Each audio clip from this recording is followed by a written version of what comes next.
listen to me. Many of you right now, life's got you up against the rope, and you got to do me a favor. Like, you can't give up. You can't give in. Pain is temporary. Pain is your friend. Pain is going to take you to the next level. When you going through pain, I know what you feeling. I know exactly, because I've been there. I've done that. But you got to work through it. And the reason why most of you are not successful is because every single time stuff not going your way, you give up, you quit, you let go, and people feel weakness. They feel it.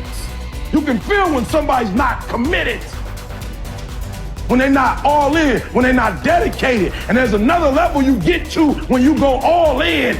Winners win and losers lose.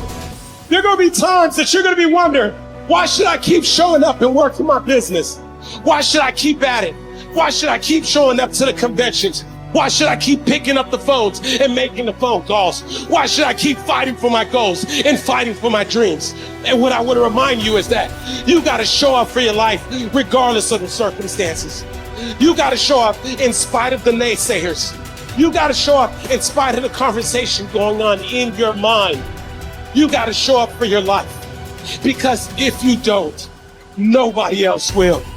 If you want unreasonable results in your life, you've got to be willing to be unreasonable. Part of being unreasonable, you don't judge according to appearances. Part of being unreasonable, you can see it because you believe it. You must have the faith to call forth those things that be not as though they were.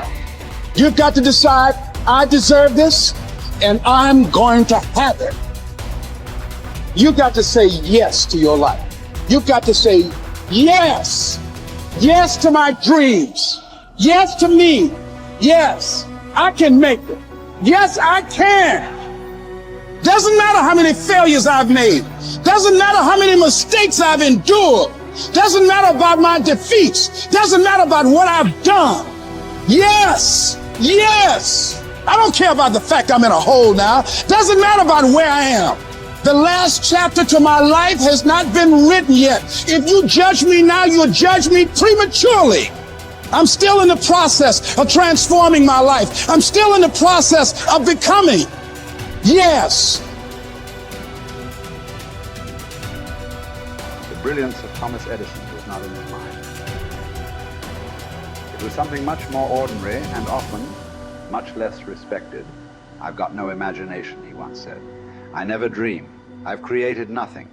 If you're someone who doesn't like Edison, you might think that this is Edison admitting to stealing his inventions from other, more brilliant inventors, like Nikola Tesla. Not quite, but he did readily concede that most of the credit belonged to something other than his brain. The genius hangs around his laboratory day and night, Edison said.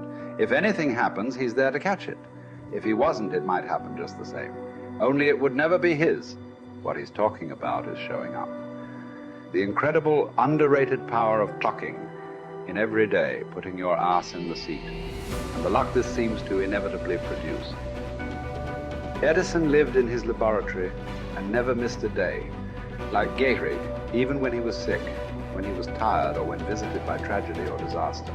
The modern conveniences we can trace to his lab then owe far more to his body than his brain, to the compounding power of consistency rather than sheer brilliance. It wasn't about inspiration.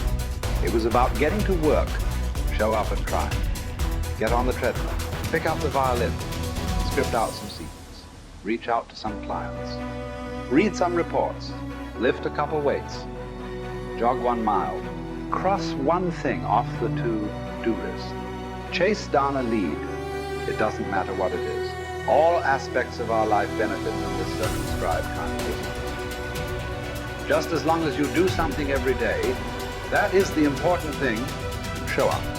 When you're tired, when you don't have to, even if you have an excuse, even if you're busy, even if you won't get recognized for it, even if it's been kicking your ass lately, once something is done, you can build on it. Once you get started, momentum can grow. When you show up, you can get lucky. Is this still hard? Yes. But the good news is that because it's hard, most people don't do it. They don't show up. They can't even do one tiny thing a day. So yes, you're alone out there on the track in the rain.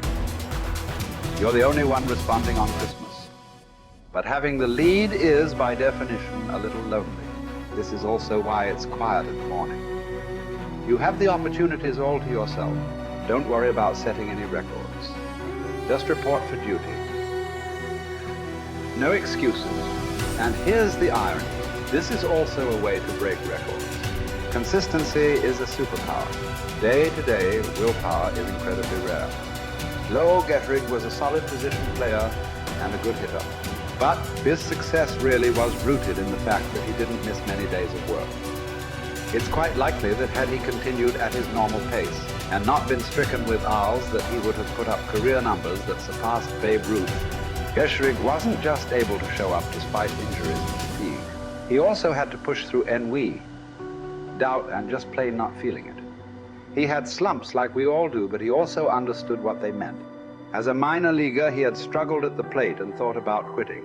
The Yankees' owner sent down a scout to walk Gehrig through the very basic math of a batting average. A good hitter hits 300, and hitting 350 is terrific.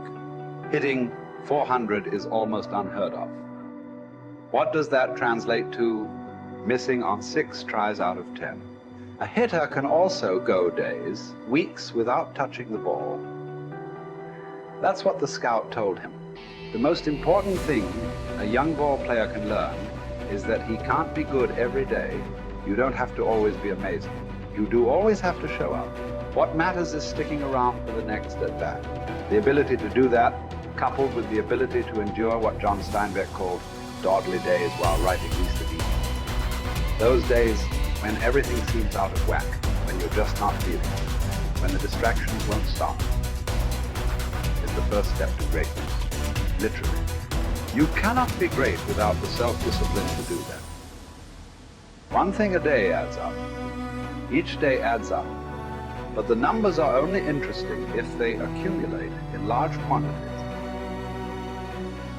You guys that are just getting started, you're not going to start right here. You're going to start down there, probably in another city, another town. I grew up in Lake Charles, Louisiana, no money, raised by a single mother. I was in debt at 25 years old. First thing that I had to do in my life was not learn a new skill. First thing I had to do to get my life moving in the right direction was self-development. It is vital. It was vital for me that I improved myself and I could start depending upon me. I had to show up every day with some rituals, some disciplines, and start getting myself to trust me, not trust others, but trust myself to do the right thing every day. One of the things that I started doing was beating the sun up every morning. I'm going to beat that sun up every morning so that I have the discipline and the control over my life. So I knew, hey, before that thing pops, I'm going to pop. I'm going to get out of bed, depend on myself, get up at the same time every day. And for me, that time, regardless of where I was beat that sun up. No matter where I am, I'm going to beat that thing up. So it gives me a sense of control over my own life. Second thing,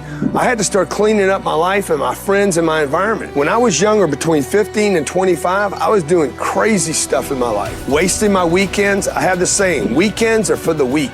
I was drinking, fooling around with a bunch of bad things, bad people. At 25 years old, I cleaned it all up. Quit going to those places. Quit hanging out with people that did not have ethics and discipline in their life. I wanted to build something in my life. I wanted to become someone. And to do that, to become someone in the eyes of the world, just beating that sun up every morning gives me the sense of accomplishment. That I did what I said I was going to do. That I woke up when I said I would wake up. And I start building respect for myself, start believing in myself so that I can go out into the world. And maybe today when I go into this meeting that I'm dressed for, they'll believe in me as much as I believe in me. And that'll show up in a contract, a deal, maybe even some money.